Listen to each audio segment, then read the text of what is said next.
Well, hello everyone. I hope you're doing well back at home and staying safe and washing your hands and not touching your face. But we're going to kind of continue on with class here as best as possible. Just to say, campus is pretty dead here. As you guys know, I live over off the offside of campus, so I'm been coming back and forth in here. Keep a schedule going. I know some of your classes are going where you have to meet at a specific time during the day and you're all there kind of video conferencing. Keep a schedule of some sort, make time every day. Always make sure you're at least eating at the same time every day, and that's going to kind of keep things from getting stir crazy. That's what I know a lot of people here, and that's what I've been trying to do on campus, spending a couple days, a couple hours each day, making sure I have everything done. Anyway, let's get into this, shall we? So, today's thing, we're going to continue one more time on forms of music. So you've already should by now have done two things on form. One, which is kind of writing out a little bit of a formula with songs like Song for My Father and the song by Tool. So I'm looking forward to reading all those assignments when they start coming in. Then there's another video that you would have seen with a PowerPoint presentation of going through and talking about all different kinds of formula like A's and B's and all that stuff. This is now a little bit more practical modern day use of what we're going to be talking about. And that's going to be how to notate the best way that you can to get your map or your road map on how a song should be played. But before we get into that, there's a couple main notation devices I want to go over. Now you've got some JPEGs there on the Moodle, and the first one we're going to be talking about is how to basically shorthand some ways to write. And then your assignment's going to be to map out a song. And mapping out, here's what I kind of like to say as far as mapping goes. Let's say that we're all in a top 40 band, and I've done this kind of scenario a lot in class. Let's say we're all in a top 40 band, and the bride's father comes up and says, hey, I'm going to give everyone in the band is going to get an extra $200 if you can play this song exactly like the recording, or close enough to it. And I usually like to use the example My Girl, and that's one we're actually going to do here in class together. So, sure, everyone knows the song, but maybe some people aren't more familiar. So say you have like 10 minutes, and you need to write out the form of that song, say My Girl, or Brown Eyed Girl, or whatever. You have like 10 minutes to write that on a napkin. And what's the best way that you can relate that information to the rest of the members of the band? We all know what key it is. We all pretty much know how the song goes, but some of us may be a little bit not sure or this or that. So how would you quickly write out that song? And we're going to do a couple examples of these that you can follow along with, and those will be part of the assignment as well. But first, I'd like you to open up the JPEG that is called repeat sign. And this is the first thing that we're going to see here, and something we can use to map out songs and a little bit of a shorthand. Now I'm using a keyboard, grand staff here, as you can see, and in order to say that, just like with everyone's writing out music, our bar lines go top to bottom, and as well as our repeat signs, which is what we're talking about here today. I'm using a Jazz font, and the reason why I'm using that is because I like how the Jazz font has these little ears that kind of come up over the bar lines, both the front and the back of it. As you can see, they got like dog ears or whatever. So I like those because they actually bring more attention to where the repeat signs start and end. So basically what this means, we have a thick line, a thin line, and then two dots. These two dots go around the middle line. So in the treble clef, they go around the B line, and the bass clef, that is our D as in dog line. Basically what this means, for those that aren't familiar with this notation, is that anything inside these repeat marks, that is repeated one time. So this would sound, I'm going to play this, would sound something like this. 1, 2, ready, and 2, 3, 4. 2, 3, 4. 2, 3, 4. Now you repeat the whole thing. C, 2, 3, 4. D, 2, 3. B, 2, 3, 4. 4, 2, 3, 4. And so on and so forth. So that's the first kind of shorthand we have to illustrate a lot more. So instead of actually writing out another 4 measures of this, we would just put repeat signs. So now this becomes an 8-measure section. 1, 2, 3, 4, 5, 6, 7, 8, and so on and so forth. So that's our first kind of shorthand we have. Next, I'd like you to see the next JPEG, please open up the one that says multi-repeats. And that's what this one looks like. In general, when we see a repeat sign, it means repeat that one time. So that 4 measures turns into 8. Now there's a way to do shorthand to say get more out of that repeat sign. So we still have the same repeat signs that goes through both lines. If we're on a piano, we have 1 measure, then another measure, which is our ending repeat sign. Basically, this goes right over the measure lines. Once again, we have everything inside here is repeated a certain amount of times. So typically when we have a written out play more than twice, it's going to happen in some kind of open section, or it's usually going to have a lot of maybe repeated sections. Sometimes they're long. Usually they're just 1 or 2 measures. Like it's like a groove or the opening section of a song. So what I have here is written out a little bit of bass line, and I've been told to repeat this, but it's also, in more information, is 4 times. So this is going to sound like this 4 times over. 1, 2, 3, 4.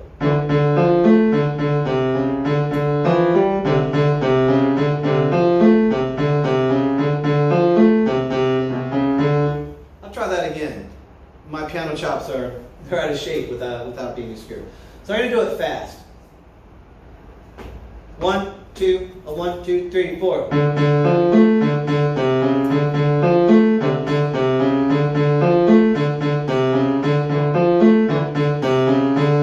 And so on and so forth. Now we'll repeat it 4 times. Now the problem with this is you got to make sure that you're counting.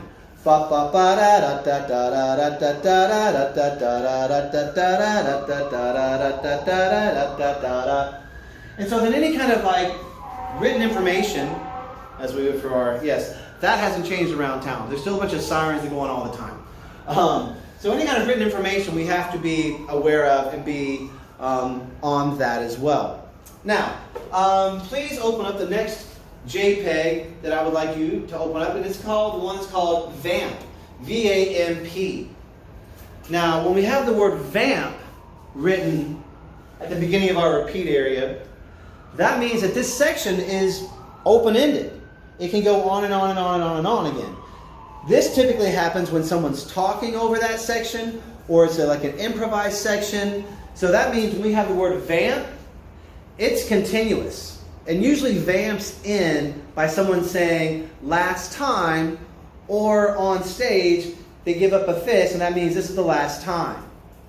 So a vamp is just over and over and over and over and over and over and over and over and over again.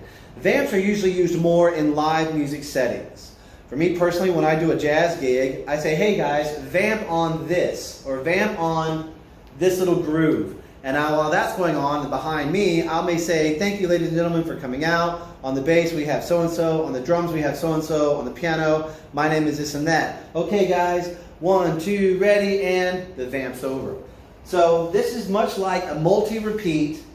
The difference is the word vamp, V-A-M-P, stands for an infinite amount of times, really. It happens a lot in gospel music, and as well as in jazz music, and funk music as well. Latin music, all the time have these vamps, or just it goes over and over and over and over again. Next slide, or the next JPEG I'd like you to open up, is the one that says vamp and fade.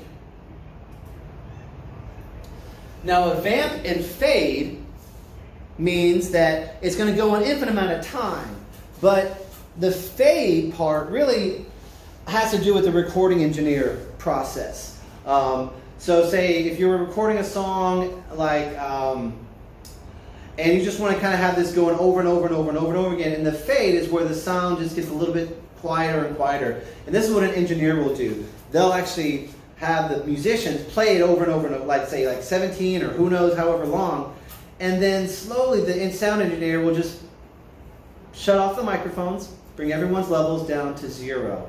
And we hear this all the time in recorded music, where it's just a fade, a vamp, and fade out. You're probably going to use this a little bit. I'm trying to think on one of the songs that you use. You may be able to use a vamp and fade description on one of the tunes that you guys are doing. Finally, what will really come in handy for everyone's working on this is the use of what's known as a multi-rest. Multi-rest is a shorthand way of saying this amount of space, don't play. Rather than going through and writing a rest 8 times, notation will have us just write one long, kind of like almost like an I-beam from steel constructions. A long with a number on top. Now, just like musical forms, things usually happen in measures of 2, 4s, 8s. So this could be a multi-rest of 8 measures. So our piano player is coming along here and they're playing a note, rest, rest, rest. Note, half rest. And now, 1, 2, 3, 4, 2, 2, 3, 4, 3, 2, 3, 4, 2, 3, 4, 5, 2, 3, 4, 6, 2, 3, 7, 2, 3, 4, 8, 2, 3, 4, ba ba da ba da da da. And that's how that works. They just know to, and it squishes up so you don't have to have like 9 pieces of paper with all these just measures of empty rests.